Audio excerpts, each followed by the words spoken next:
Hello friends, అందరూ ఎలా ఉన్నారండి? వెల్కమ్ టు చాణక్యాస్ నీతి. పరిచయం పెరిగే కొద్దీ ప్రశ్నించే తత్వం తగ్గిపోతుంది. ఒకవేళ ప్రశ్నిస్తే ఆ బంధం తెగిపోతుంది. గాలి అనేది కనిపించకపోయినా సమస్త కోటికి ప్రాణం పోస్తుంది. అలాగే మనం చేసే సహాయం కూడా ప్రచారం పొందకపోయినా మనసుకి ప్రశాంతనిస్తుంది. అవునా కాదా? సమయం, ఆరోగ్యం, అలాగే బంధం అనేది వీటిపై ఏ ధర కూడా రాసి ఉండదు. ఇక అవి కోల్పోయినప్పుడే వాటి యొక్క విలువ మనకి తెలిసొస్తుంది. అందుకే సమయాన్ని వినియోగించుకోవాలి, ఆరోగ్యాన్ని కాపాడుకోవాలి, ఇక బంధాన్ని బంధాన్ని నిలబెట్టుకోవాలి. మీకు అయితే గొడుగు వర్షాన్ని ఆపలేదు, కానీ మనం వర్షంలో తడవకుండా అయితే చేస్తుంది. అలాగే ఆత్మవిశ్వాసం అనేది గెలుపుని తీసుకురాలేదు, కానీ మనలో ఎటువంటి సవాళ్లనైనా ఎదుర్కొనే శక్తినిస్తుంది. అయితే మీరు తనకు తానే గురువై సొంతంగా నేర్చుకునేవాడు సర్వశ్రేష్ఠ జ్ఞానాన్ని కలిగి ఉంటాడు. మనం చేపట్టిన లక్ష్యం మంచిదైతే చాలదు, నడిచే మార్గం కూడా మంచిదే అయ్యుండాలి. క్షమిస్తున్నారు కదా అని మంచి వాళ్ళని మళ్ళీ మళ్ళీ బాధ పెడితే వాళ్ళు ఒక్క నిమిషం ఆ మంచితనాన్ని మర్చిపోయారు అంటే మారడానికి ఒక నిమిషం కూడా పట్టదు. బాధ్యత తీసుకోవడం అంటే మీ జీవితంలో ఎదురైన ప్రతి పరిస్థితికి మీ శక్తి మేర మీరు స్పందించగలగడమే. సమయపాలన, అలాగే క్రమశిక్షణ, ఈ రెండూ లేకుండా ఏ చిన్న లక్ష్యాన్ని కూడా ఎవరూ పూర్తి చేయలేరు. బ్రతకడానికి ఏ పని లేని వ్యక్తి తప్పకుండా దిగులు చెందుతూ ఉంటాడు.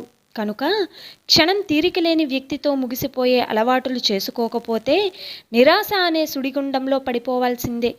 చెయ్యబోయే పనిని తెలుసుకోవడమే వివేకం. ఎలా చెయ్యాలో తెలుసుకోవడం నైపుణ్యం. దానిని పూర్తి చేయడమే సద్గుణం అంటారు. డబ్బు వస్తే నీ చుట్టూ చేరే వాళ్ళు చాలామందే ఉంటారు, కానీ జబ్బు వస్తే నిన్ను చూసే దిక్కు ఎవ్వరూ ఉండరు.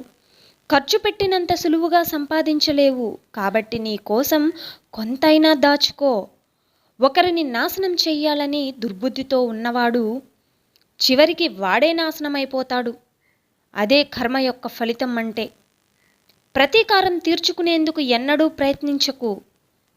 కుళ్ళిన పండు ఏదో ఒకరోజు నేలరాలక తప్పదు. అలాగే మీ పాపాలు కూడా ఏదో ఒకరోజు పండుతాయి. ప్రపంచంలోనే అత్యంత ఖరీదైన వస్తువు నమ్మకం. సంపాదించుకోవడానికి సంవత్సరాలు పడుతుంది, అదే పోగొట్టుకోవడానికి ఒక్క క్షణం చాలు. అయితే 100 సార్లు విను, 1000 సార్లు ఆలోచించు, అలాగే ఒక్కసారి మాత్రమే మాట్లాడు. ఉన్నతంగా ఆలోచించడం అలవాటు చేసుకుంటే మనకు మనమే మార్గదర్శకులుగా మారుతాం. నలుగురు నిన్ను చూసి నీలా ఉండాలి అనుకోవాలే తప్ప నీలా మాత్రం ఉండకూడదు అని అనుకునేలా చేసుకోకు. నీ పనిని నువ్వు చేసుకుంటూ వెళ్తూ ఉండు.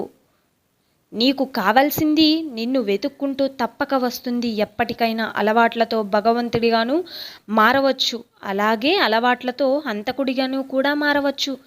ఎందుకంటే అలవాట్లు అనేది మనిషి యొక్క జీవితాన్ని మాత్రమే కాదు, వారి స్థాయిని కూడా నిర్ణయిస్తాయి. మంచి అలవాట్లను పెంపొందించుకోండి, జీవితంలో ఉన్నతులుగా నిలిచిపోతారు. మనిషికి కొన్నంత కష్టాలు ఉన్నా కూడా అణువంత ధైర్యం ఇచ్చే మనిషి ఉంటే చాలు. జీవితం ఎప్పుడూ భయంగా అనిపించదు. కళ్ళు చూసే ప్రతి దృశ్యం నిజం అనుకోవడం మన తప్పు. చెవులు వినే ప్రతి మాట సత్యం అనుకోవడం ఇంకా పెద్ద తప్పు. చూసింది విన్నది గుడ్డిగా నమ్మి ఒకరి వ్యక్తిత్వాన్ని నిర్ధారించడం అన్నిటికన్నా పెద్ద తప్పు. అయితే ఈ విషయం గుర్తుపెట్టుకోండి, విసిరేసితే విత్తనాలే కొన్నేళ్లకు మహావృక్షాలుగా పెరిగినట్లుగా వెలివేయబడిన వ్యక్తులే కొన్నాళ్లకు గొప్ప వ్యక్తులుగా, మహాశక్తులుగా మన కళ్ళకు ఎదురవుతారు. ఆపద వచ్చినప్పుడు మనల్ని కాపాడేది మన చుట్టూ ఉన్న బలగం కాదు, మనలో ఉన్న బలం మాత్రమే కాపాడుతుంది. మనకు కష్టం వస్తే మనల్ని చూసి నవ్వేవారు శత్రువులు, మనకు ధైర్యం చెప్పేవారు బంధువులు, మన కన్నీళ్లు తుడిచేవారు స్నేహితులవుతారు. కానీ మనకు కనపడకుండా కన్నీళ్లు కార్చేవారే మన తల్లిదండ్రులు. ఇది గుర్తుంచుకోండి. పాపాలు చేసి హాయిగా బ్రతికేస్తున్న వారిని చూసి కర్మ ఏం చేస్తుందిలే, నేను ఏదైనా చేస్తే బాగుంటుందని భ్రమపడకు. రోజులు గడుస్తున్న కొద్దీ నీకే తెలుస్తుంది కర్మ అనేది పొరపాటు పడదని, అలాగే సమయం కోసం వేచి చూస్తుంది అని. మనం దూరమైతే ఎదుటి వారికి మన విలువ తెలుస్తుంది అని అనుకుంటాం, కానీ అది నిజం కాదు. ఈ రోజుల్లో దూరమైతే ఇంకొకరికి దగ్గరవుతారు అనేదే నిజం. మనకన్నా ముందు ఉన్న వారిని చూసి ఈర్షపడడం, అలాగే మనకన్నా వెనుక ఉన్న వారిని చూసి గర్వపడడం, ఈ రెండూ ప్రమాదమే. ఎందుకు అంటే అవి ఏ క్షణానైనా మారిపోవచ్చు. కాబట్టి జీవితంలో ఎవరి మీద అంత ఎక్కువగా నమ్మకం పెట్టుకోవద్దు. ఎందుకంటే ఎవరు ఎప్పుడు ఎలా మాట్లాడతారో తెలియదు, ఎవరు ఎప్పుడు దూరం పెడతారో మనకు తెలియదు, ఎవరు ఎప్పుడు వదిలేస్తారో కూడా తెలియదు. నారు పెట్టకుండా నీరు పోయకుండా పెరిగేవి రెండే రెండు. ఒకటి పొలంలో కలుపు, ఇక రెండవది మనిషిలో అహం. ఒక దానివల్ల పొలం నాశనమైతే ఇక రెండవ దానివల్ల మనిషి నాశనమైపోతాడు. అలాగే ఆటంకం అనేది నీ ప్రయత్నాన్ని ఆపగలగదేమో కానీ సాధించాలన్న నీ సంకల్పాన్ని మాత్రం ఆపలేదు. ధైర్యంగా ముందుకు వెళ్ళు. అడగరని వారికి ఇచ్చే సలహా, ఆసక్తి లేని వారికి నేర్పే విద్య, స్వార్థపరులకు చేసే సహాయం సముద్రం మీద కురిసే వర్షం లాంటిది. ప్రపంచంలో ఇంతకంటే వ్యర్థమైనది ఏదీ లేదు. చెడుగా ఆలోచించే గుణమే సగం సమస్యలకు కారణమవుతుంది. ఊసర వెళ్ళి ఆపదలో మాత్రమే రంగులు మారుస్తుంది, కానీ మనుషులు మాత్రం అవసరాన్ని బట్టి నిమిషానికో రంగు మారుస్తూ ఉంటారు. నిజమే కదా. నీకు కావలసింది దక్కించుకోవడం కోసం ఎదుటివారిని చెడ్డవారిని చేయడం, అలాగే మీ సంతోషం కోసం ఎదుటివారిని బాధపెట్టి దానికి ఇంకొకరిని కారణం చేయడం, ఈ రెండు ఆ క్షణం నీకు సంతోషాన్నివ్వచ్చు, కానీ అవి రేపటి నీ పతనానికి నువ్వు వేసుకుంటున్న పునాదులే అని నీకు తెలిసే రోజు తప్పకుండా వస్తుందని మర్చిపోకు. నువ్వు గెలవాలి అని అనుకుంటే ఎప్పుడో ఒకసారి ఓడాల్సిందే. వేట మొదలు పెట్టే ముందు సింహం కూడా 2 అడుగులు వెనక్కి వేస్తుంది. పంజా విసరాలి అంటే వెనక్కి అడుగులు వేయడం తప్పదు. గెలుపు కోసం ఎప్పుడో ఒకసారి ఓటమి తప్పదు.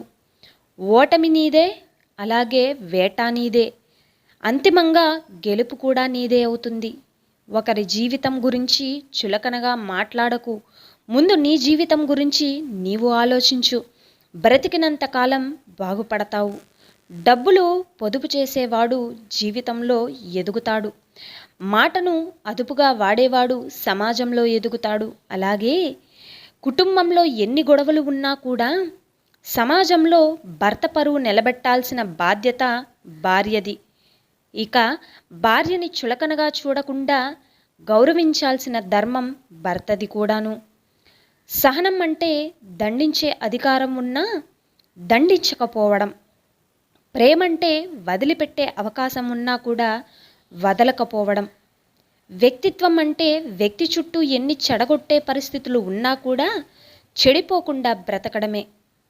మనల్ని వదిలి వెళ్ళిపోయే వారికి వెళ్ళిపోమ్మని దారి ఇవ్వాలే తప్ప నమ్మి ఉన్నవారికి మాత్రం ప్రాణం ఇవ్వాలి. అయితే బ్రతిమలాడి ఎవరినీ కూడా మీ జీవితంలో ఉండాలి అని కోరుకోకండి. ప్రేమ, ఆప్యాయత, అనురాగం ఏదైనా ఎదుటివారి మనసులో నుండి రావాలి, కానీ అలా బ్రతిమలాడి ఏర్పరచుకున్న బంధం ఏదైనా సరే కొంతకాలమే ఉంటుంది. తరువాత నువ్వు ఎంత నమ్మకాన్ని, ఇష్టాన్ని, అలాగే ప్రేమని చూపించినా నీ మనసు పడే ఆవేదన, మోస్తున్న బాధను నువ్వు తెలిపినా వారికి అర్థం కాదు. అడిగే కొద్దూ మీరు వారికి ఇంకా అలసైపోతూ ఉంటారు. నీకున్న గౌరవం నలుగురిలో నీకు గుర్తింపునిస్తుంది. నీలో ఉన్న గర్వం అనేది నలుగురిని నీ నుండి దూరం చేస్తుంది. దక్కని బంధాల కోసం ఏ రోజు దిక్కులేని వాడిలా ఆలోచించకు. జరిగిన గతాన్ని మరిచి ముందున్న గమ్యాన్ని చేరుకో. అలాగే భవిష్యత్తులో నిన్ను వద్దనుకున్న వాళ్ళే నిన్ను చూసి తలదించుకుని బ్రతుకుతారు. ధైర్యంగా ఉండాలి. దేనికైనా అనుకున్నది అనుకున్నట్లు జరిగితే అది జీవితం ఎలా అవుతుంది? యుద్ధం చేయాల్సిందే, పోరాడి గెలవాల్సిందే. ఆఖరి శ్వాస వరకు ఆ యుద్ధంలో మనం పోరాడాలి. మనసు చెప్పినట్టు వినడం కాదు, మనం చెప్పినట్లే మనసు వినేలా చేసుకోవాలి.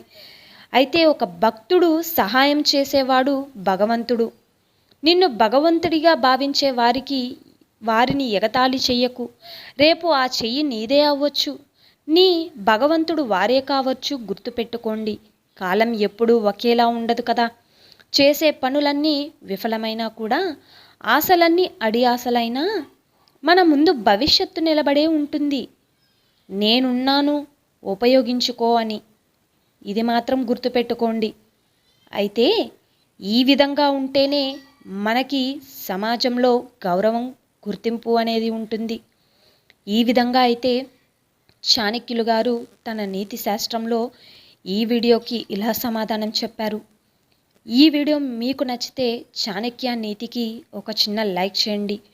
ఇలాంటి మరిన్ని వీడియోస్ కోసం మన ఛానల్ ఎవరైనా స్టార్టింగ్ చూస్తున్నట్లయితే సబ్స్క్రైబ్ చేసుకోండి.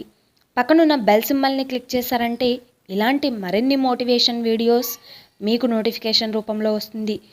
రేపు మరి సరికొత్త చాణక్యాస్ నీతి, ఆయన ఏం చెబుతున్నారు ఆయన నీతిలో అన్నది రేపటి వీడియోలో తెలుసుకుందాం.